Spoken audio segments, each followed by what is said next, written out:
आज हम खुदा के कलाम में वाजबा उन्वान खुदा की तरतीब से कुछ वक्त इकट्ठे शरीक होते हुए गुजारते हैं। जैसे कि आज का उन्वान आपको बताता है कि किसने सारी कायनात को तरतीब दिया है। इस ज़मीन के बारे में क्या ख्याल है? किसने खुशखबरी को तरतीब दिया है? किसने निजात को तरतीब दिया है? खुदा ने सारी कायनात के नक्शे को, हमारी जिंदगी और हमारे निजात के नक्शे को और खुदा की कलीसिया के नक्शे को तरतीब दिया है। उन्होंने कब यह सारा काम किया था?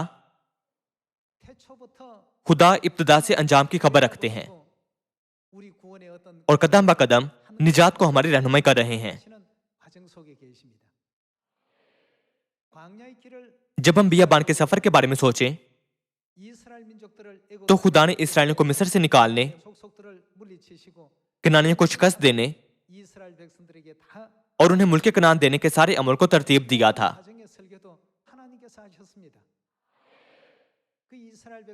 इसराइली सोचते थे कि हम कैसे बहर कुलजम को पार कर सकते हैं। जब फिरौन की फौज रथों पर इसराइलियों का पीछा कर रही थी तो बाज लोग कह रहे थे हम मारे गए। उन्होंने खुदा से शिकायत की जो उन्हें मिस्र से निकाल कर लाए थे और मूसा को कसूरवार ठहराया। ताहम ऐसे हंगामी लम्हा पर जो पुख्ता ईमान से यह सोचकर सब्र कर रहे थे कि यह खुदा का मंसूबा है, वही यह हैरानकुन काम पूरा होते देख पाए थे। आज जब हम ईमान की राह पर चल रहे हैं तो हमें समझना चाहिए कि खुदा निजात के सारे काम के और सारी कायनात के ममार हैं। क्यों खुदा ने हमारे कलीसिया को मरकज के बालखाना जैसी जगह पर इबादत करने की इजाजत दी और माजी में हमारे कलीसिया की जाहिरी सूरत पर बहुत से लोगों को तनकीद करने दी? सारी कायनात खुदा की है, इसलिए इब्तिदाई कलीसिया के जमाना से ही वो उम्दा मकदस बनाने की इजाजत दे सकते थे। क्या वो नहीं दे सकते थे? किसने ये सारे अमल तरतीब दिए थे? हम जान पाते हैं कि खुदा ने इन्हें हमारे निजात के लिए यूं तरतीब दिया था। हमारी रूहानी जिंदगी और इस जमीन पर हमारे सारे जद्दोजहद के जरिए खुदा हमसे ये तमाम इकदाम करवाते हैं ताकि हम आसमान में शाही कायनों का फिरका बन सकें। हम शायद अपने आप से पूछें, इस वक्त खुदा ने इस अमल को क्यों तरतीब दिया है? इस लम्हा पर क्यों खुदा ईमान के ऐसे दर्जा का तकाजा करते हैं? अगर हम गौर से देखें तो खुदा ने हमारी रहनुमाई की है और हमें हिदायत की है ताकि हम आसमान की अब्दी बादशाही में दाखिल हो सकें। क्या आप सोचते हैं कि अगर हम सामरी और जमीन के इंतहा तक मुनादी नहीं करते तो खुदा की खुशखबरी पूरी नहीं हो सकती? ज़बूर बाब 19 में खुदा ने पेशतर ही कहा था कि खुदा की खुशखबरी का कलाम जमीन की इंतहा तक पहुंचा है। नीस मत्ती 24 बाब में खुदा ने कहा था कि सब कौमों में खुशखबरी की मुनादी की जाएगी। यानी खुदा ने पेशतर ही खुशखबरी को तरतीब दे रखा है। क्या आप इंसानी कुव्वत से खुदा की तरतीब बदल सकते हैं? अगर आप इसे अपनी कुव्वत से बदल सकते तो आपको कम से कम जमीन की गर्दिश को तो रोकने के काबिल होना चाहिए। क्या कोई है जो ऐसा काम कर सकता है? हत्ता कि अगर अल्बर्ट आइंस्टाइन मुर्दों में से जिंदा हो जाए तो भी वो ऐसा नहीं कर सकता। कौन ये काम कर रहा है? जमीन गर्दिश करती और महवर पर घूमती है और 23.5 डिग्री पर झुकी हुई है। ये सूरज से एक मौजू फासले पर रखी गई है।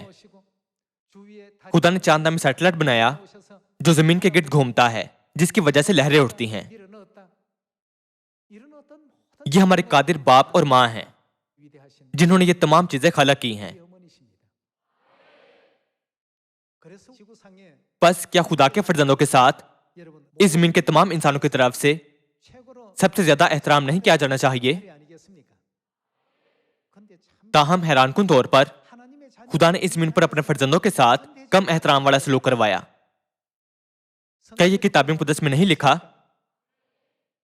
खुदा ने हमें सबसे अदना ठहराकर पेश किया है कि फरिश्तों और आदमियों के लिए एक तमाशा ठहरे। किसने ये तरतीब दिया था?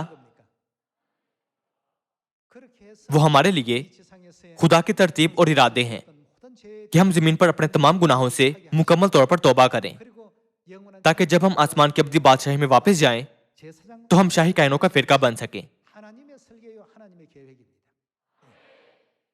अगरचे खुदा सब कुछ कर सकते हैं, पर वो हमें कहते हैं कि तुम्हें ये नहीं करना चाहिए, तुम्हें ये करना चाहिए।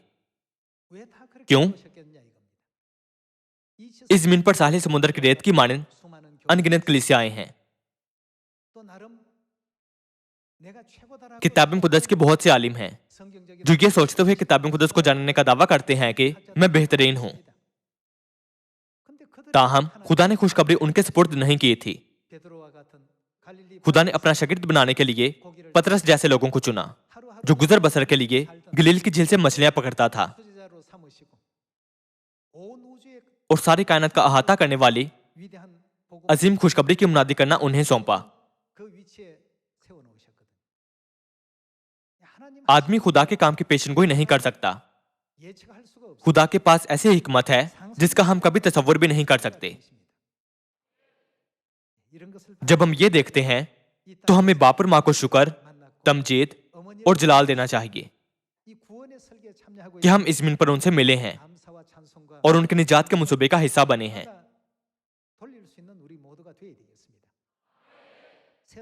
कौन उस कलीसिया में जा रहा है जिसे खुदा ने कायम किया? कौन उन तालीमात को सीख रहा है और उन पर अमल कर रहा है जो खुदा ने खुद हमें सिखाई हैं? हम अपने आप को बिल्कुल नहीं जानते। हम खुदा के बारे में बिल्कुल नहीं जानते। बड़ी कुदरत और इख्तियार के साथ वो सारी कायनात पर हुक्मरानी करते हैं और अपने इरादा के मुताबिक निजात का काम करते हैं। किसने हमारे निजात का इरादा किया है और आसमानी माँ के ज़ुहूर के वक्त की मंसूबाबंदी की थी?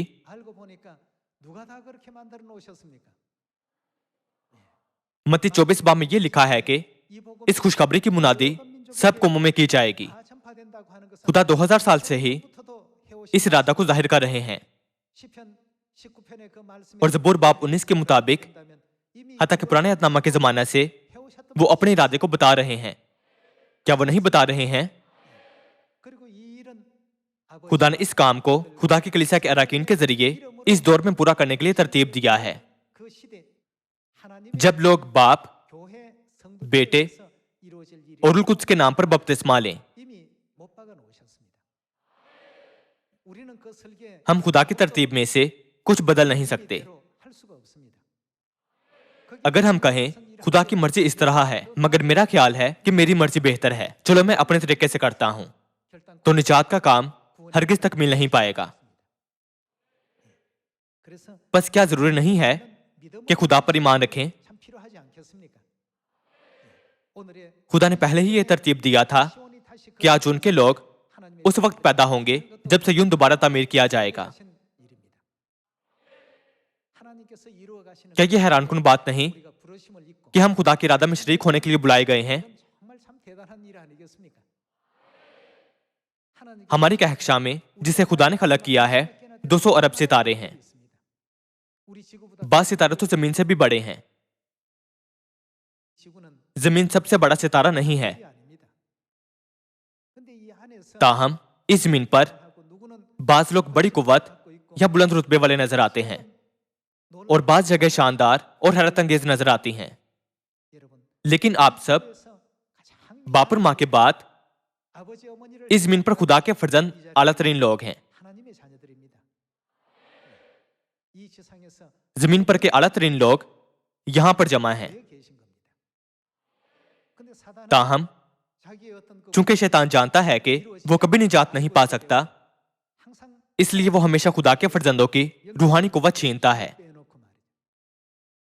वो आसमान के लिए उनकी उम्मीद से छुटकारा पाने की कोशिश करता और उन्हें दुनिया के शान शौकत दिखाता है।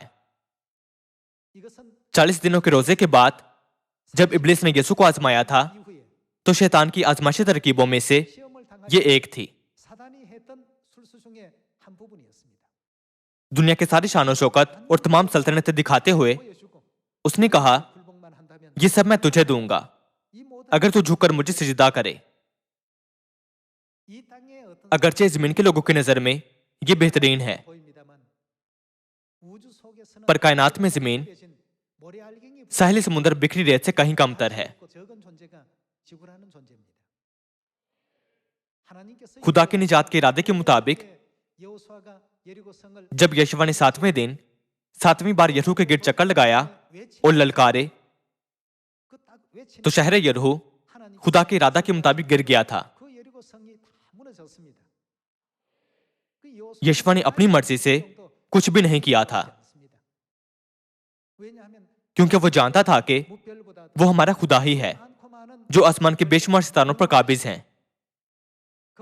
उसने खुदा के इरादे के मुताबिक अमल किया था।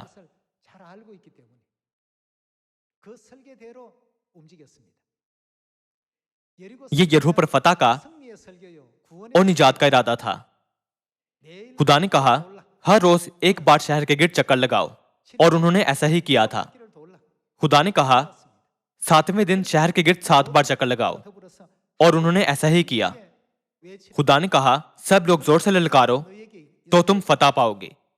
और क्या खुदा के कहने के मुताबिक इसराइल को फतह नहीं मिली थी? इस जमाना में जमीन पर सिर्फ एक ही कलीसिया है जो खुदा के निजात के इरादा के मुताबिक चल रही है। वो कौन सी कलीसिया है?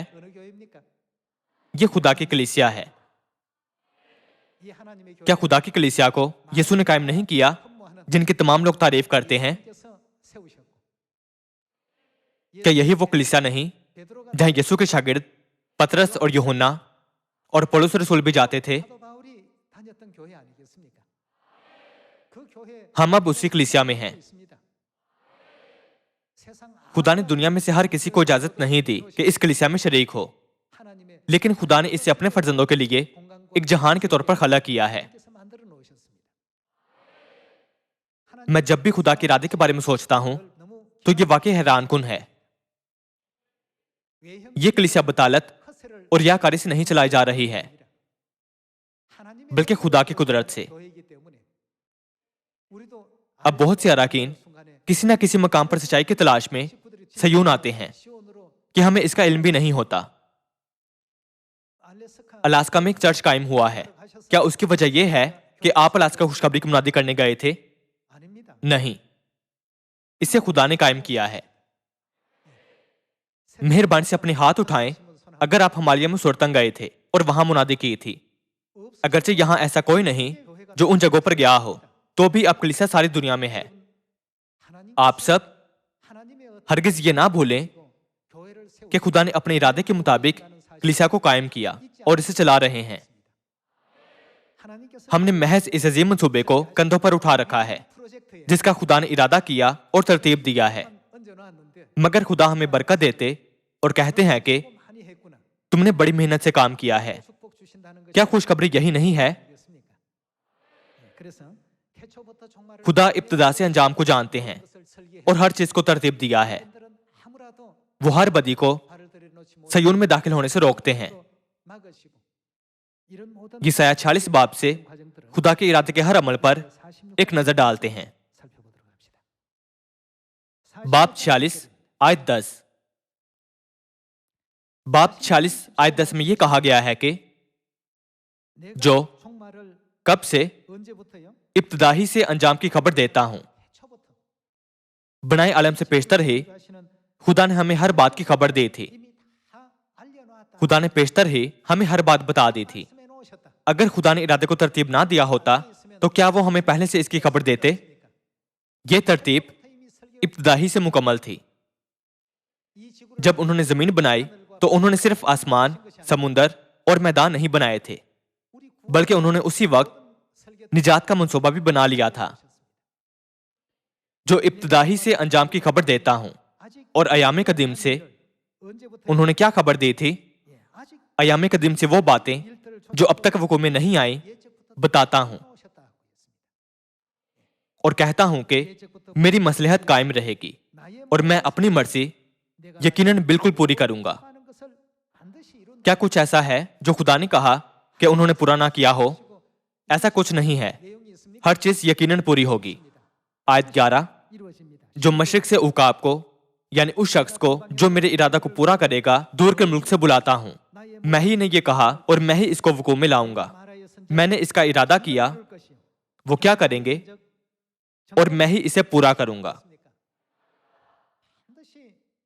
खुदा उसे जरूर वक़ूअ में लाएंगे जो उन्होंने कहा है और अपने इरादा के मुताबिक वो बिल्कुल वैसा ही करेंगे। निजात का कामिल इरादा पेशतर ही खुदा की मर्जी के मुताबिक इब्तिदाई से मुकर्रर हो चुका है। हम ऐसे जमाने में रह रहे हैं जिसमें खुदा ने अपने इरादा को मुकर्रर किया है और हमने आसमानी माँ को कबूल किया है। इसके साथ क्या हमने बाप और माँ की आवाज की पैरवी में सच्चाई में आने की बेशकीमत बरकत भी नहीं पाई थी? सयून में भाइयों और बहनों, क्या आप सब ने खुदा की तरतीब की गहराई नहीं देखी है? जब हम आसमान की बादशाही में जाएंगे तो खुदा हमें शाही कहनों का फिरका बनाएंगे। आसमान की बादशाही में उनका हमारे लिए किस किस्म की जिंदगी का इरादा है? खुदा ने अपने फर्जंदों के लिए हमेशा की जिंदगी की बरकत तैयार की हैं, जिसका इस जमीन पर की जिंदगी से कोई मुवाजना नहीं हो सकता। वहां ना मौत है, न मातम, न दर्द है, बल्कि हर रोज खुशी, मुसरत और शादमानी की मामूरी रहती है। ऐसी जिंदगी पाने के लिए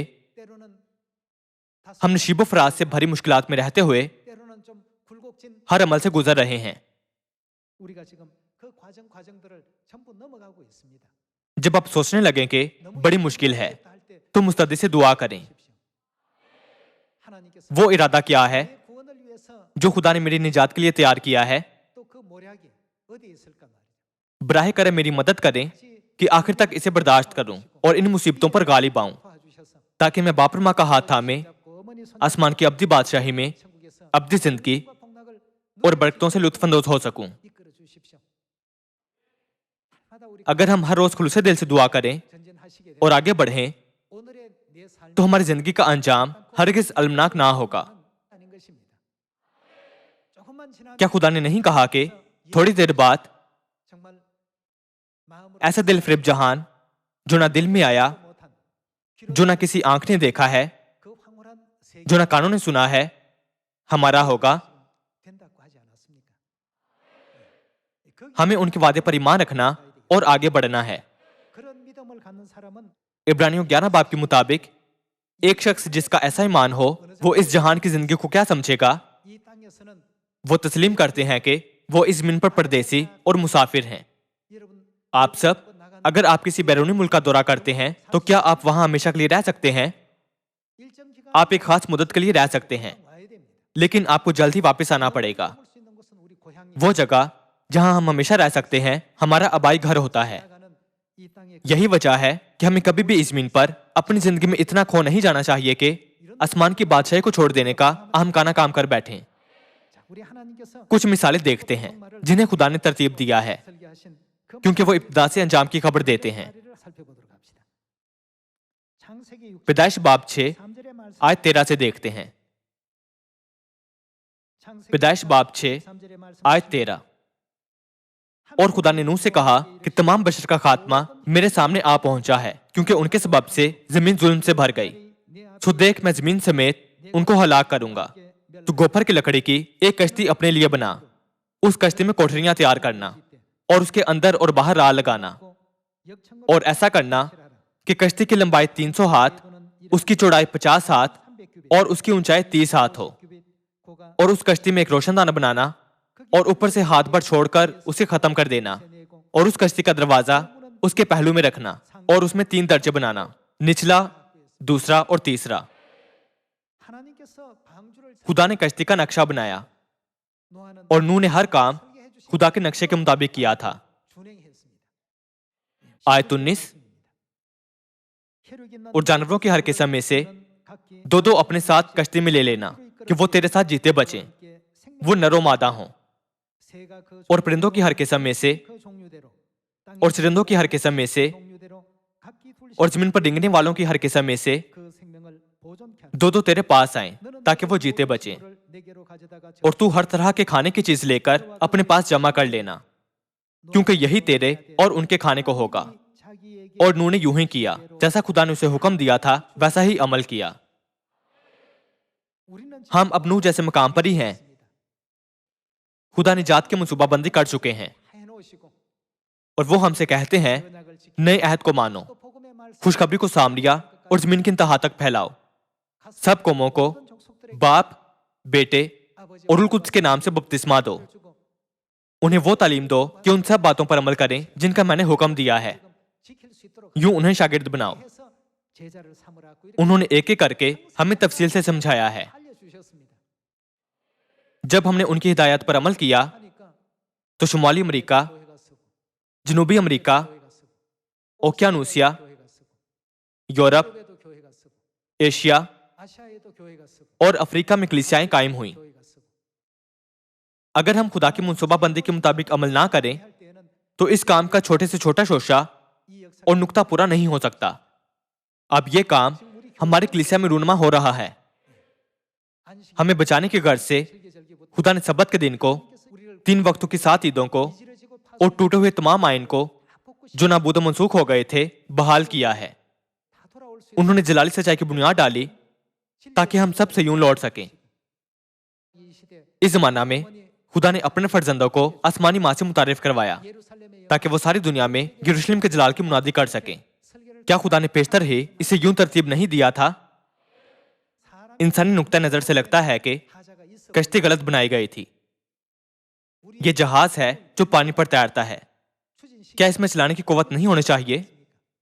इसके चप्पू, पतवार या मसूल होने चाहिए।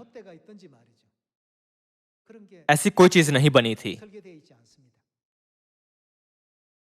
नूह के दिनों में क्या उनके पास मोटर या इंजन थे जैसे आज हमारे पास हैं? उस वक्त ऐसा कुछ नहीं था। तो फिर क्यों खुदा ने ऐसा जहाज तरतीब दिया था? अगर नूह खुदा की मर्जी को ना समझता और उनसे यह सवाल पूछता तो क्या वो बच सकता था? कोई सोच सकता है कि जहाज को दाएं या बाएं मोड़ने का कोई तरीका नहीं है, हत्ता कि ये तो दीवार में टकरा जाए। ताहम खुदा ने इस जहाज को बनाया और इसे हवा और लहरों के इस्तेमाल से कोहे अरारत की चोटी तक महफूज सफर करने की इजाजत दी।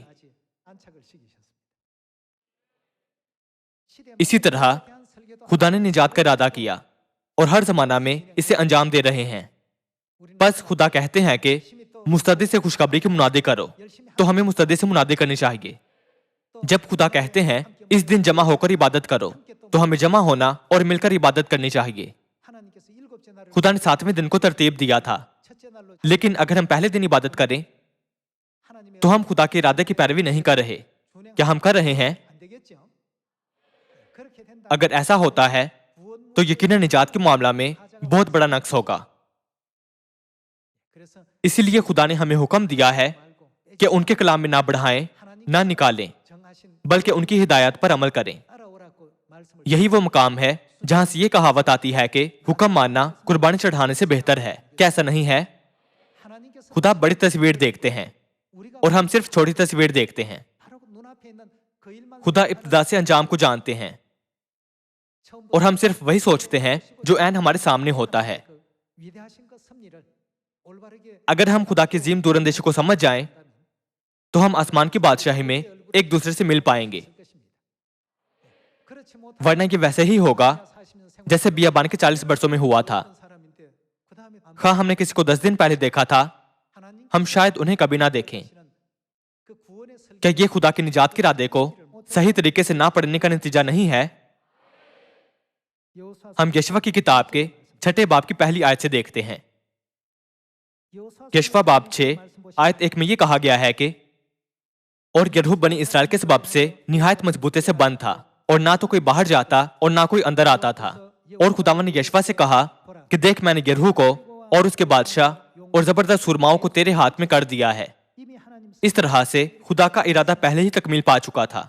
आयत 3, सो तुम सब जंगी मर्द शहर को घेर लो और एक दफा उसके चौगिर्द गश्त करो। 6 दिन तक तुम ऐसा ही करना। और 7 काहिन संदूक के आगे आगे मेंढरों के सींगों के 7 नरसिंगे लिए हुए चले।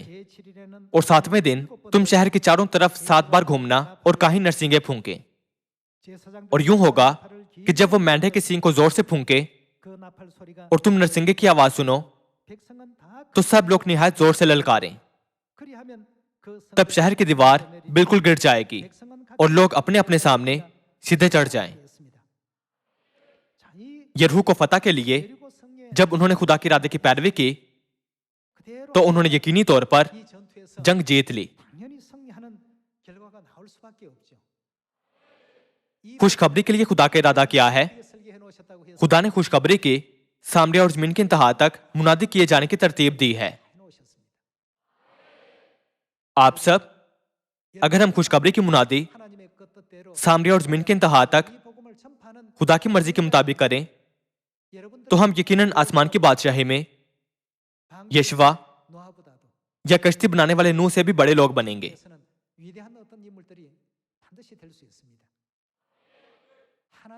वो खुदा के काम को अंजाम देने वाले आलतरीन लोग हैं।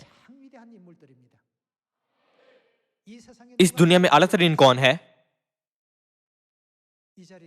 क्या सारी दुनिया से सयून के खानदानी अरकान आलतरीन नहीं हैं जिनके नाम किताबी हाथ में लिखे हैं? हम सब खुदा के निजात के इरादे के दायरे असर में हैं। जब हम खुलूसे दिल से दुआ करते और खुदा पर तवक्कुल करते हैं तो खुदा हमें हिकमत अता करते हैं।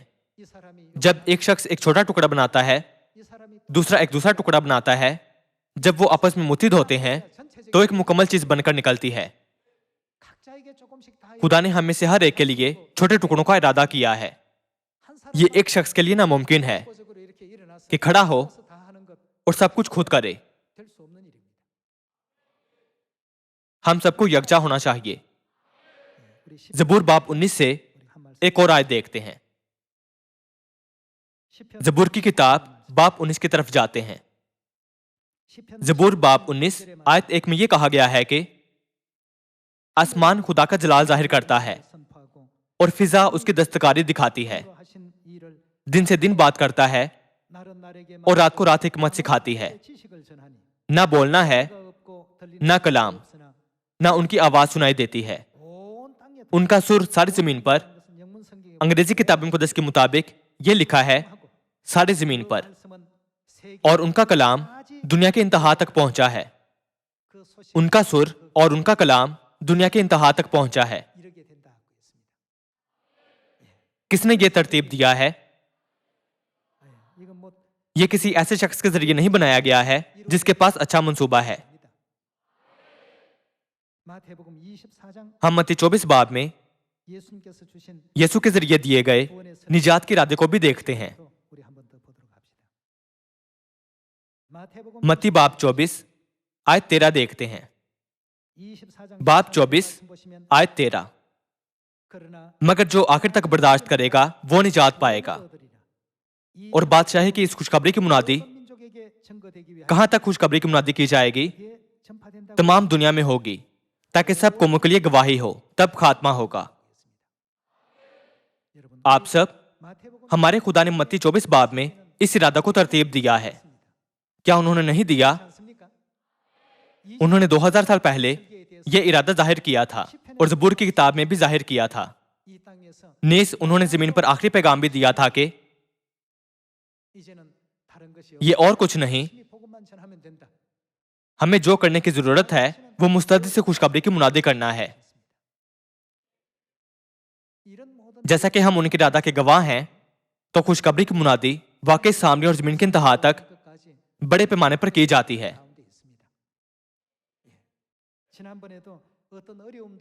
पिछली बार मैंने आपसे यह कहानी भी याद रखने के लिए कहा था। जब आपको अपने आसपास मुश्किलात और परेशानियों का सामना करना पड़ता है, जब आप पानी के एक प्याले में मुट्ठी भर नमक डालें तो इसका जायका कैसा होगा? जब आप नमक की उतनी मिकदार एक बड़ी झील में डालें तो इसका जायका कैसा होगा?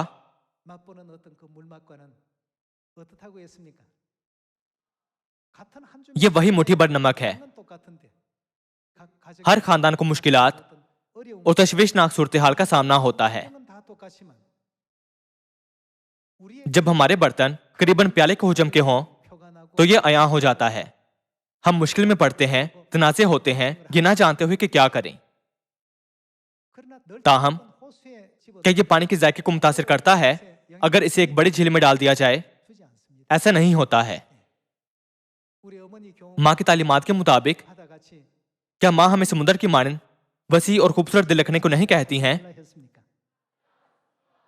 क्या ये इन आखिरी दिनों में आसमान के लोगों के लिए खुदा की निजात के लिए अजीम इरादे का हिस्सा नहीं है? ऐसे ईमान के साथ हमें हमेशा कहना चाहिए, खुदा हमारे बाप और हमारी माँ है और हम आसमानी खानदान हैं। जल्द ही हम अपने आसमानी अब्दी घर लौटेंगे। हम इस चंद रोजा जमीन पर परदेसी और मुसाफिर हैं।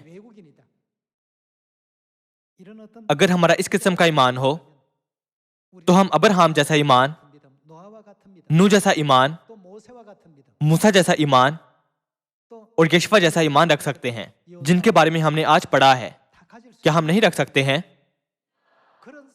क्या इब्रानियों की किताब के 11वें बाब में इस बात का जिक्र नहीं है कि लोगों का ऐसा ईमान था?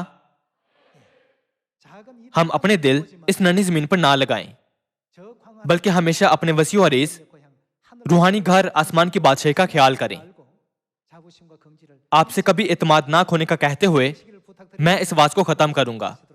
आपका बहुत शुक्रिया।